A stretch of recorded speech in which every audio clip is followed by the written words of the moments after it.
Skoss presented a presentation entitled Modelling Strategic Use of ICT in the Classroom. Matt, I was wondering if you can just tell us what the main themes were of your presentation. Well, from the outset, I was trying to model really easy to implement, quite low-level sort of usages of ICT. Some of it arising from my own classroom experiences, and some of it from my role as a project officer across DEET in the Northern Territory, where every government teacher has been issued with a laptop.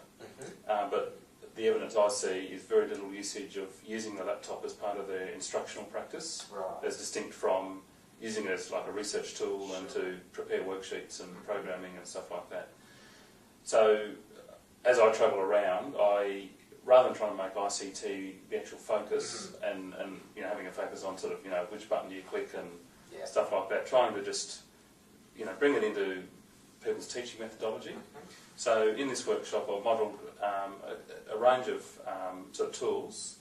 On the hardware front, in particular, I used a couple of slideshows where they quite deliberately try and raise the cognitive load of children.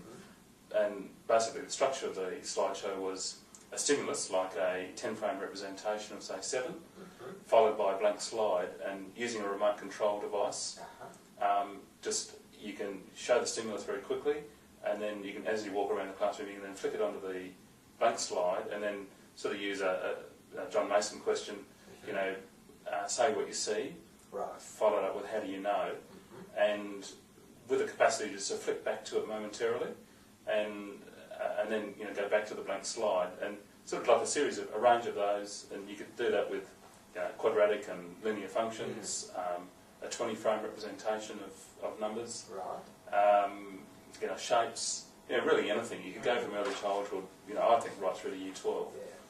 A couple of people who play sort of strategic roles, across their school, were really thrilled and came up and asked me for copies. Not that what I had was exactly what they wanted, but it was just the structure of it. And they could sort of see that might be useful. Same sort of idea, but using some Bluetooth software on your mobile phone that lets you remotely trigger slideshows, called Sorting Clicker. And then also modelled a couple of websites that are sort of interactive. For example, the National Laboratory of Virtual Mathematics, might have that round the wrong way, and LVM, National Laboratory of Virtual Manipulatives.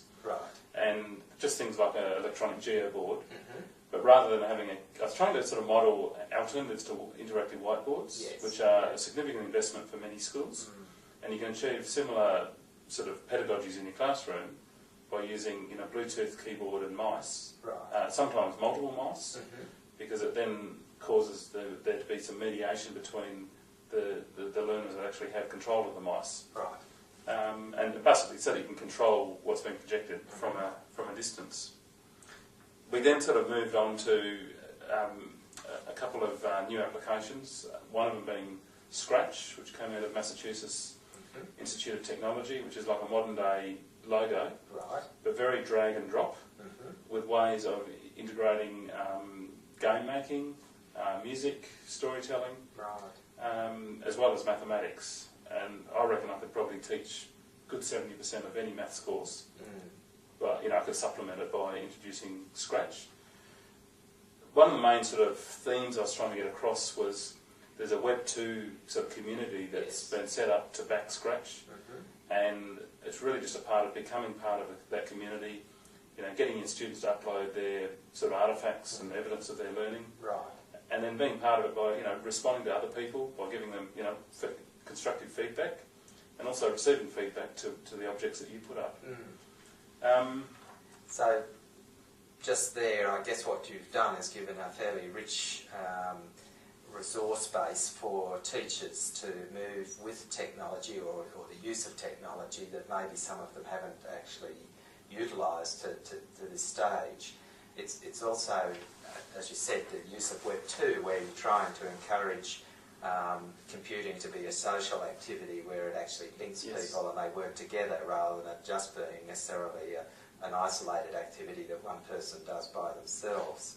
And to harness that Web 2 sort of social aspect, the social dimension, I mean, I've been out of the classroom 3 years myself, so I'm not exactly speaking from, my own explicit classroom experience, and I was pretty upfront about that. Sure.